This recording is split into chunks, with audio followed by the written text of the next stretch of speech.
This Kings team just continues to make no sense, but the fact that they make no sense almost makes them make sense.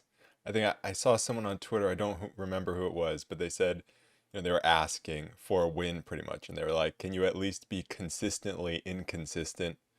And I mean, that's exactly what happened after just, an amazing win in Minnesota without De'Aaron Fox, and then an awful loss at home to the Bulls with De'Aaron Fox and with a massive lead. Now the Kings go into LA and beat the Lakers after just an awful start, getting down 19 and just, I mean, every Kings game is just a 40-point swing within it at some point. This team is just not good for my heart. And now the Kings will probably go home on the second night of a back-to-back and lose to the Spurs without Victor Wembanyama. I mean that if they win against the Spurs, it would kind of be shocking at this point.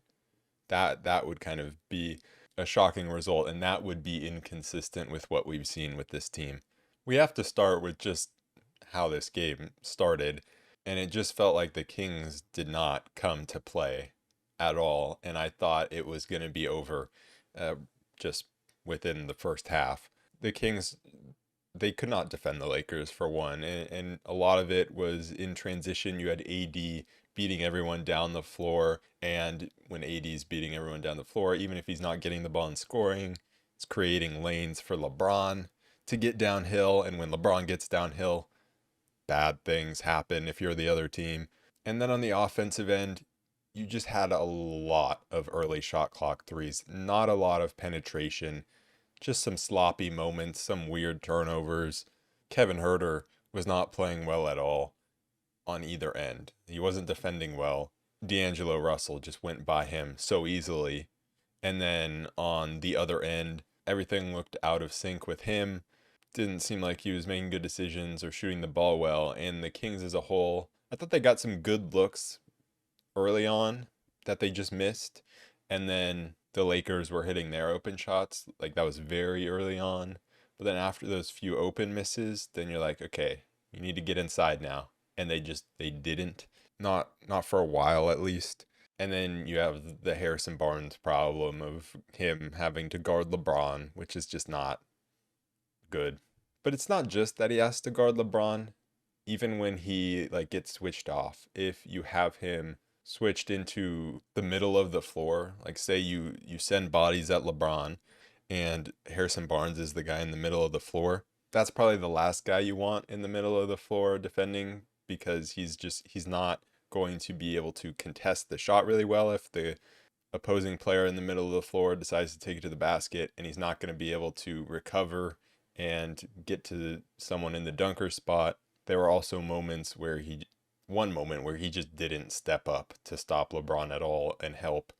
His help defense was awful.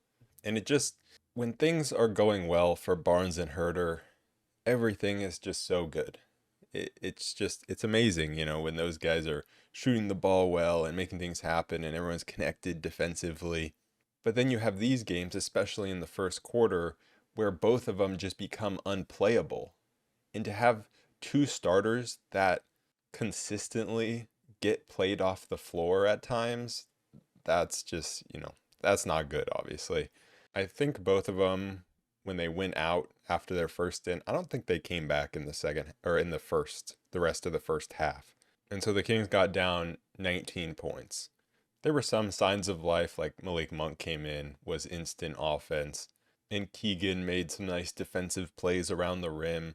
Davion came in, hit a three, got a deflection, I don't think he got the rebound, but he like forced a rebound. And so, there were some signs of life, but still getting down 19, and that's when Keon Ellis comes in the game. And it's kind of sad at this point that that's what it takes for Keon to come in. We didn't see Chris Duarte at all in this one, which was interesting because earlier in the season we tried putting Duarte on LeBron as like the primary defender. So to not see him at all after he'd been playing well was interesting. But Keon came in, and what does he do? He immediately draws an illegal screen. Then he gets another stop by pretty much the whole possession trying to navigate a LeBron screen against D'Angelo Russell. And he's so active. He's so good at navigating those screens.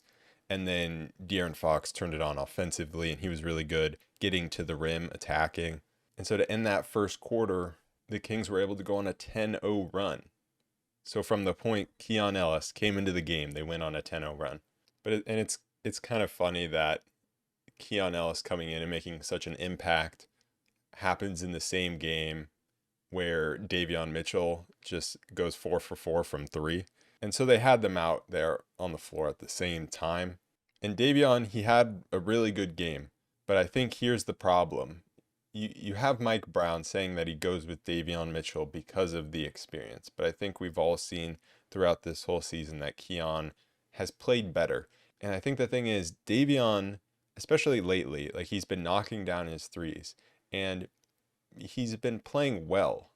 But the thing is, even when he plays well and he plays maybe not at his best, but just well, I just don't feel like it's a super high ceiling for him. But when he plays poorly, it is really bad. Whereas you look at Keon Ellis, I think Keon has a much higher floor just due to his size and his length compared to Davion.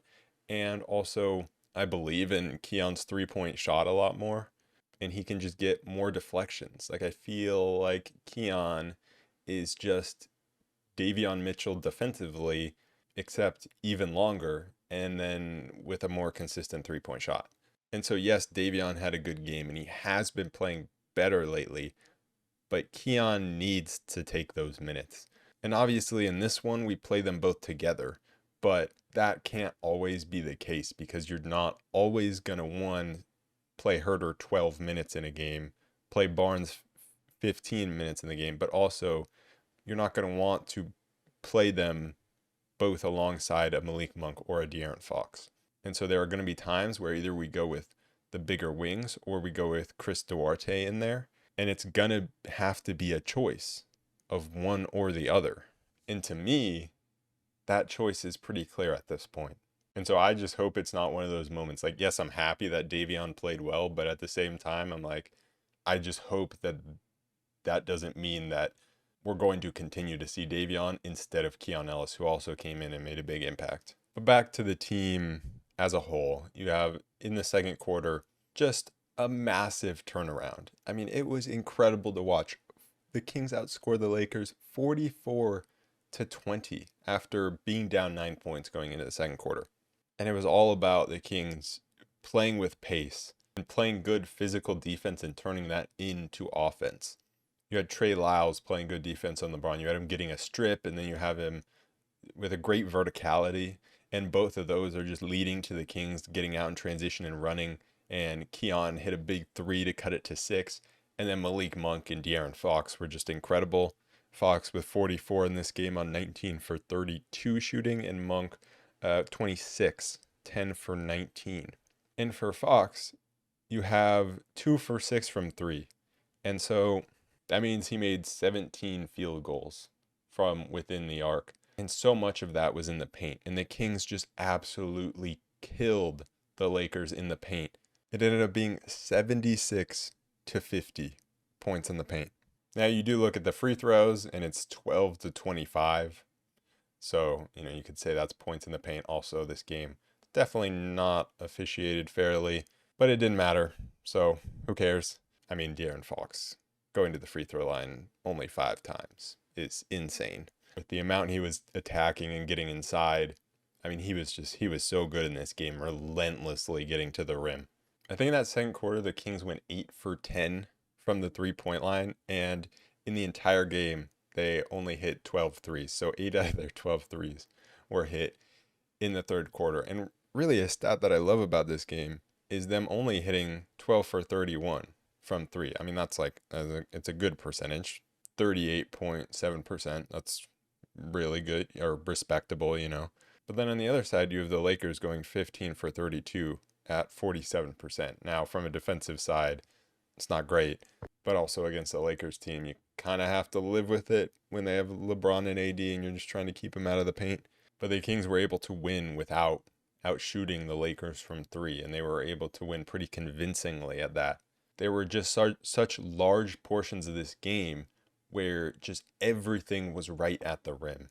And Davion hitting three after three in the second quarter was just amazing to watch. And then you have another play where Davion, after Keegan had a great verticality, Davion pushed the pace and hit a really nice pass into Lyles for a dunk. And that was the play where the Kings took the lead at 50-48. So after being down, I believe it was 37-18, they take the lead at 50-48. That is insane. The Kings can blow big leads, and they can also erase big leads in an instant. But I mentioned that Keegan verticality. Keegan was really good in the paint. He only got credit for one block, but he was contesting a lot of shots in there. Also, you had Sabonis falling to the ground in the paint and getting an assist while sitting down. And that's exactly what we almost saw earlier in the season when he had like the pump fake and then pass out to Herter for a three, and Herter missed it. But this time, I don't think he pump faked, but it had a similar vibe where he gets it all the way from under the basket in the paint all the way out to the perimeter, and definitely could have been called for three in the key. But I think when you like fall down in there, they kind of give you a little bit of leeway.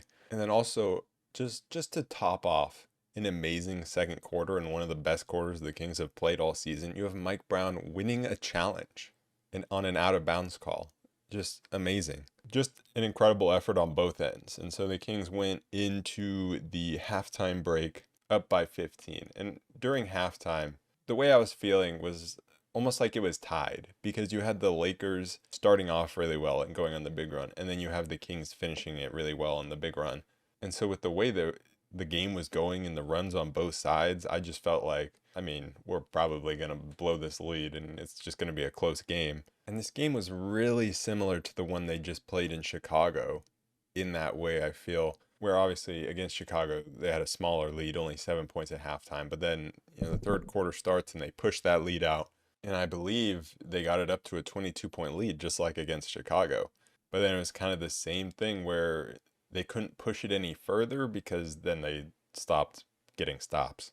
But early on, it was really good. Domas was locking up Anthony Davis. He continues to own AD 9-0 in his career, which is just a funny stat. Like, how long is that going to keep going?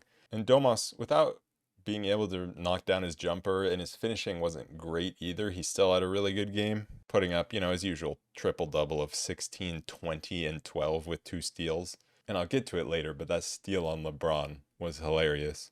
But the Kings were able to keep up the pace, and despite not knocking down their shots early in that third quarter, they just kept attacking the paint. After a couple threes didn't go down, they just kept attacking the paint.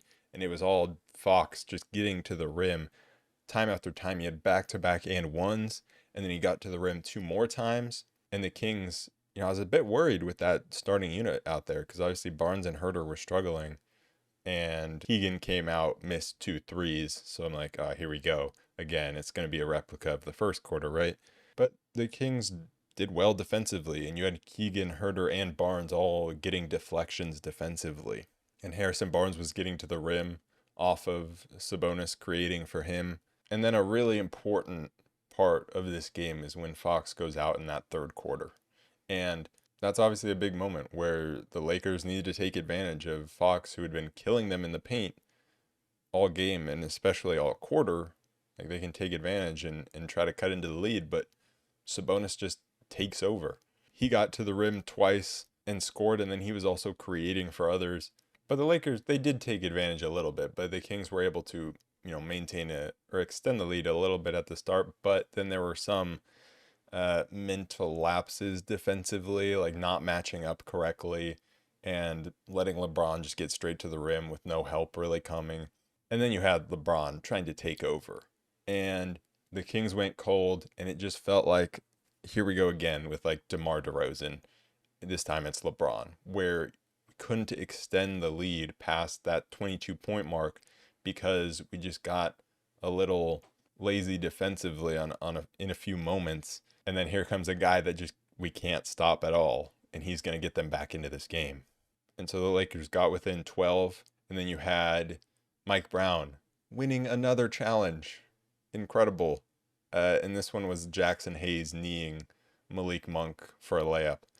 And all I'm going to say about that one is, I mean, that's the right call. Keegan's been called for it multiple times. Why didn't Cat get called for it in the other game? But anyways, it's just inconsistent. But the Kings were able to keep a 12-point lead going into the fourth quarter. And again, that feels like a replica of the Bulls game where they had a 14-point lead going into the fourth quarter. I guess the difference in those two games is the way the Kings started the fourth quarter. And maybe more importantly, how the Lakers started it with no LeBron on the court. And so the Kings were able to take advantage of that. They just continuously got stops. And the only really score was Taurean Prince hitting a contested corner three. I was like, okay, buddy. Every time a guy like that, like Taurean Prince or Royce O'Neal, like those two guys make a good play against the Kings, it hurts me because those are two guys that I really wanted on the Kings. But that was pretty much all the Lakers got, and the Kings defense was swarming. You had Keon and Davion both getting minutes in the fourth quarter.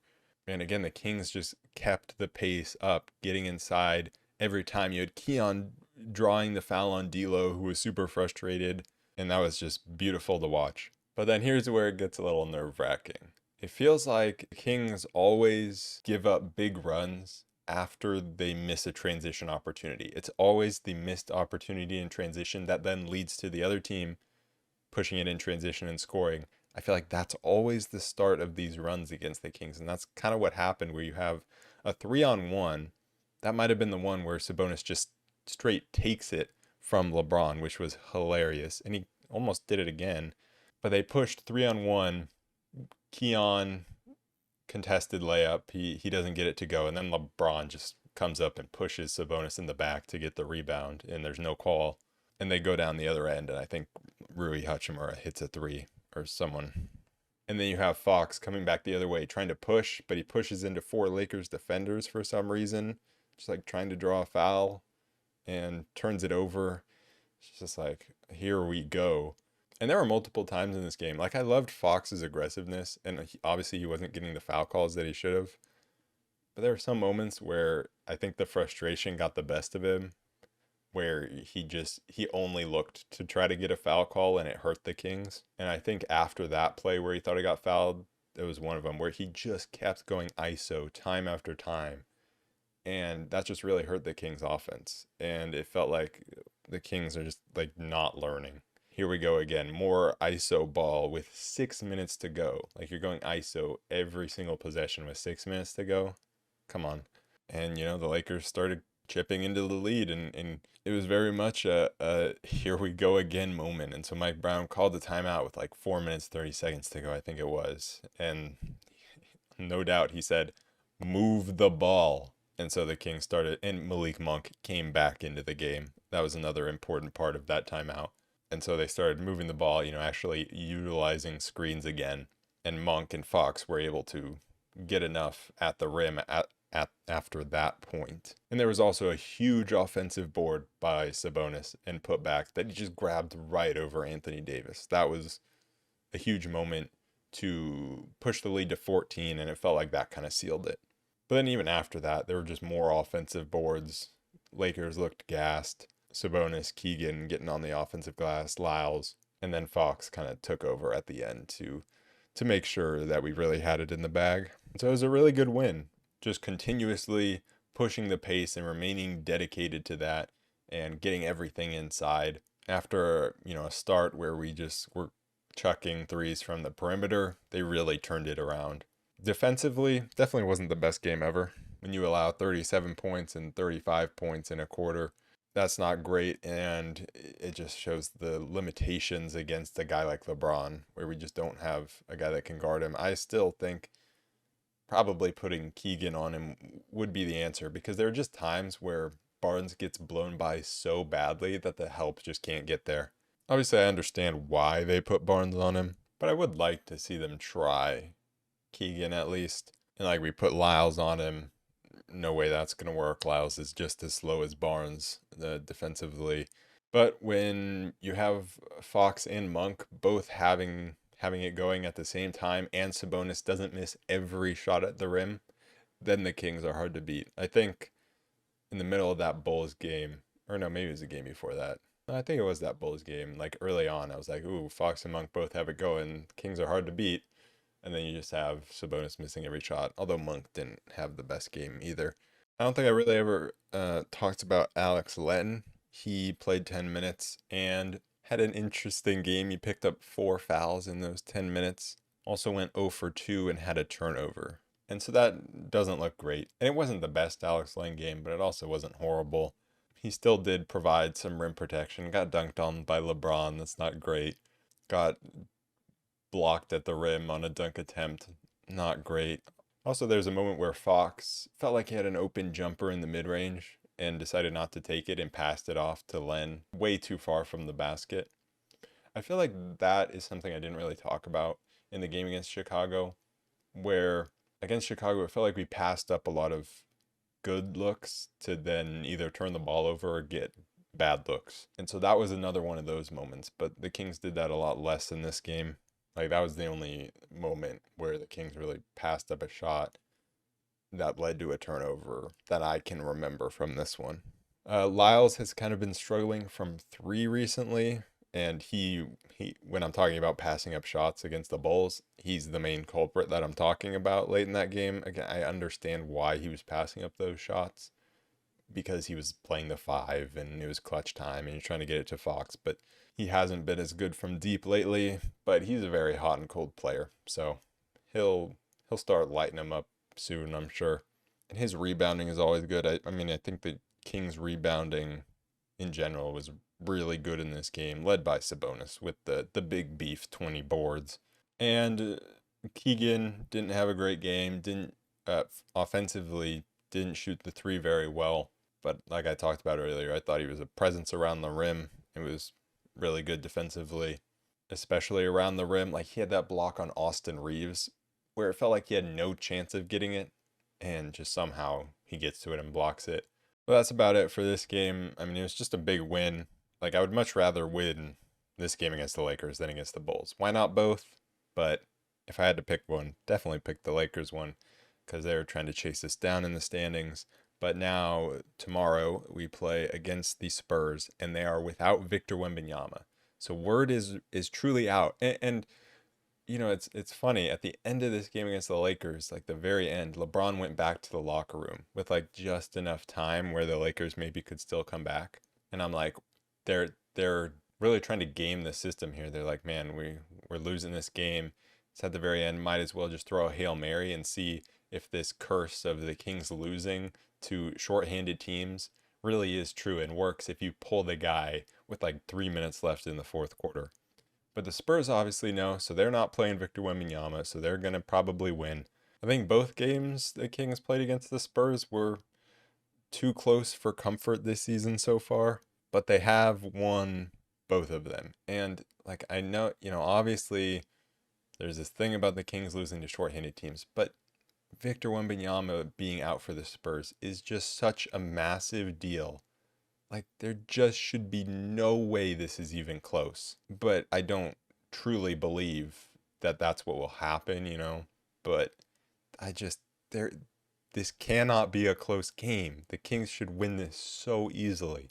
But of course, you're going to have Zach Collins going 5 for 5 from three and probably going for 30. Trey Jones hitting every shot. You're going to have Jeremy Sohan dunking all over the Kings. Like, it's going to be bad. I mean, you look at the Kings' upcoming schedule, right? We have a 3-game homestand: San Antonio, Houston, Milwaukee. Or, wait, no. Wait. I saw that wrong. Much longer of a homestand. A 6-game homestand. So it's San Antonio, Houston, Milwaukee, Lakers, New York, Memphis. You have to win the winnable games, and we have to really solidify our spot in the standings. Like we lost that game to Chicago, and that's really annoying. But this is still our chance to really turn things around and separate ourselves from the pack. This homestand, we play the most home games out of any team left in this entire season. Now, does that mean much for this Kings team? Probably not, because it seems like they're just as good on the road as at home. But just they have to make it mean something. Win against San Antonio, win against Houston, win against Memphis, and then you have 3 other games, right? Milwaukee, Los Angeles, New York, where you got to win at least one of those, if not two. This is the moment to go 5-1 on this homestand and truly make a statement.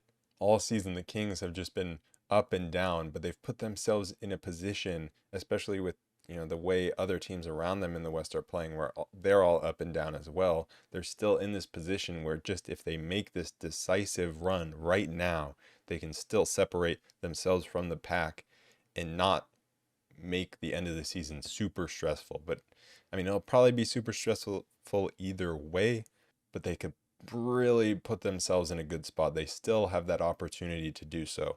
But it all starts with games like at home against the Spurs. Just you have to win this game.